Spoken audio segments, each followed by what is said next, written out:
दोस्तों, एक कहावत मशहूर है, जो छीन कर खाता है उसका कभी पेट नहीं भरता, लेकिन जो बांट कर खाता है वो कभी भूखा नहीं रहता। आज मैं ऐसी ही कहानी लेके आपके सामने हाजिर हूँ। ये कहानी है एक जंगल की, एक घने जंगल की, जहाँ पर बहुत सारे बंदर रहते थे। इन बंदरों के झुंड के पास एक आम का बगीचा था। इन बंदरों में एक बंदर डेल डोल के लिहाज से और जिस्मानी लिहाज से बाकी बंदरों से बड़ा था और बाकी बंदर उसकी हर बात को मानते थे। एक दिन बंदरों ने अपने बड़े बंदर से, जिसको राजा बंदर कहते थे, कहा कि इस जंगल की पल्ली साइड पर एक आबशार है जहां पर एक इंसानों की बस्ती आबाद हो गई है।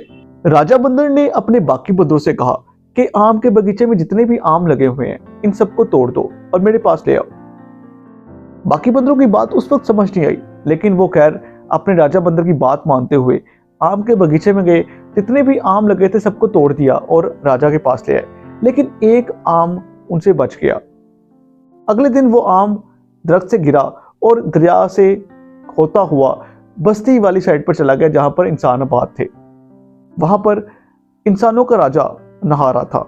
उसने आम को देखा तो उसने आम को पकड़ लिया और अपने मुलाजमों को बुलाया और पूछा, ये क्या चीज़ है? तो उसके मुलाजिम बोले कि ये एक फल है और बहुत ही मीठा फल है और बहुत ज़्यादा मज़े का होता है। इंसानों के राजा ने कहा कि ये इतना ही मज़े का फल है तो ऐसा करो, इसके टुकड़े करो और पहले आम खुद खाओ, उसके बाद इसको मैं खाऊंगा, क्योंकि इसको डर था कि कहीं ये जहर आलूद फल ना हो और कहीं उसके खाने से उसकी जान ना चली जाए। खैर, उसके मुलाजिम ने आम को टुकड़ों में तकसीम किया और पहले आम को खुद खाया। उसके बाद जब बादशाह को खिलाया, जब अपने राजा को खिलाया, तो राजा बहुत ज़्यादा खुश हुआ और कहने लगा कि वाकई ये तो बहुत मीठा फल है और बहुत मज़े का फल है और इस तरह का फल उसने ज़िंदगी में कभी नहीं खाया। उसने अपनी मुलाजमिन से कहा कि जाकर और आम तोड़ के लाओ। जब उसके मुलाजमिन वहाँ पर पहुँचे तो देखा वहाँ पर तो बंदरों ने कब्जा किया हुआ था। वो वापस अपने राजा के पास गए और उसे कहने लगे कि वहाँ पर तो बंदरों ने कब्जा किया हुआ है। तो राजा बोला कि आप सब अपनी फौज लेके जाओ और वहाँ पर तमाम बंदरों को मार दो। ये बात उड़ती उड़ती बंदरों के राजा तक भी पहुंच गई। उसने बाकी बंदरों को जमा किया और कहने लगा कि मुझे इस बात का पूरा यकीन था कि एक दिन आपका कोई बचा हुआ आम इंसानों के हत्थे चढ़ जाएगा, जिसकी वजह से आप सबकी जान भी जाएगी। लेकिन मेरे दिमाग में एक तरकीब आई है। इस जंगल की ऑपोजिट साइड पे एक पहाड़ है और उसके दरमियान में एक खाई है। मैं खाई के दरमियान में खड़ा होता हूँ और तमाम बंदर मेरे कंधे पर सवार होकर उस पहाड़ पर चढ़ जाए, जहाँ पर हम आसानी के साथ अपनी ज़िंदगी गुजार सकते हैं। खैर, वो बड़ा बंदर, वो राजा बंदर जो है, वो खाई के दरमियान खड़ा हो गया और बाकी बंदर उसके कंधों पर सवार होते हुए पहाड़ पर चढ़ने लगे। लेकिन उनमें एक बंदर था जो कि राजा बंदर से बहुत ज़्यादा खार खाता था, बहुत ज़्यादा नफरत करता था। उसने राजा बंदर को ख़त्म करने का मंसूबा बनाया। उसने एक तीखी लकड़ी ली और जैसे ही वो खाई अबूर करने लगा और राजा के कंधों से गुजरने लगा तो उसने तीखी लकड़ी से राजा की गर्दन पर जरब लगा दी, जिससे राजा की गर्दन पर एक बहुत गहरा घाव का निशान पड़ गया और खून निकलने लगा। राजा पूरी तरह जख्मी हो गया। अब ये मंजर इंसानों का राजा भी देख रहा था। वो देख रहा था कि राजा बंदर कितनी बहादुरी के साथ खाई में खड़ा हुआ है और बाकी बंदरों को अपने कंधे पर सवार करके पहाड़ पर भागने में मदद कर रहा है। कुछ देर बाद जब राजा बंदर बिल्कुल बेबस हो गया और ये देखा कि तमाम बंदर उसके पास से गुजर गए हैं, तो वो नीचे गिर गया। इंसानों का राजा बंदर राजा से बहुत ज़्यादा मुतासिर हुआ।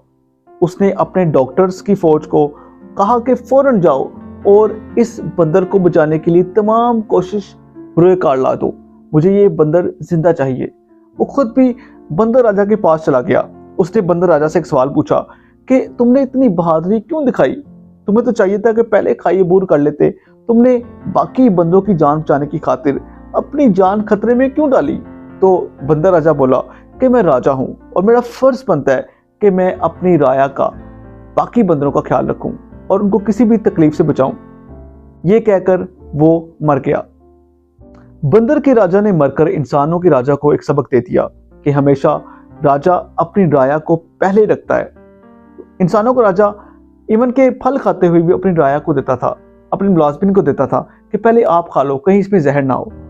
इसने एक बहुत बड़ा सबक इंसानों के राजा को दिया। लेकिन दोस्तों, ये कहानी इंसानों के राजा की या बंदरों के राजा की नहीं है, बल्कि ये कहानी हमारी और आपकी भी है। हम भी तो एक खानदान के राजा हैं। हमारा भी तो फैमिली सर्कल है, फ्रेंड सर्कल है। हमें भी चाहिए कि अपने फ्रेंड्स को, अपनी फैमिली को हर मुमकिन सपोर्ट दें, उनका पूरा पूरा ख्याल रखें। इसी तरह हम अपनी ज़िंदगी के भी राजा हैं। हमें चाहिए कि हर वो नेगेटिव थॉट जो हम पर अटैक कर रही है उसको अपने दिमाग में आने से रोकें और हर पॉजिटिव थॉट को खुशामदीद कहें। इससे ना सिर्फ हम अपनी ज़िंदगी को तब्दील कर सकते हैं बल्कि अपने फ्रेंड्स की, अपने फैमिली की ज़िंदगी को भी तब्दील कर सकते हैं। उम्मीद है दोस्तों आपको मेरी आज की कहानी बहुत अच्छी लगी होगी। अगली दफ़ा मैं एक नई कहानी के साथ, एक नई वीडियो के साथ आपके सामने हाजिर हूँगा। Thank you so much guys.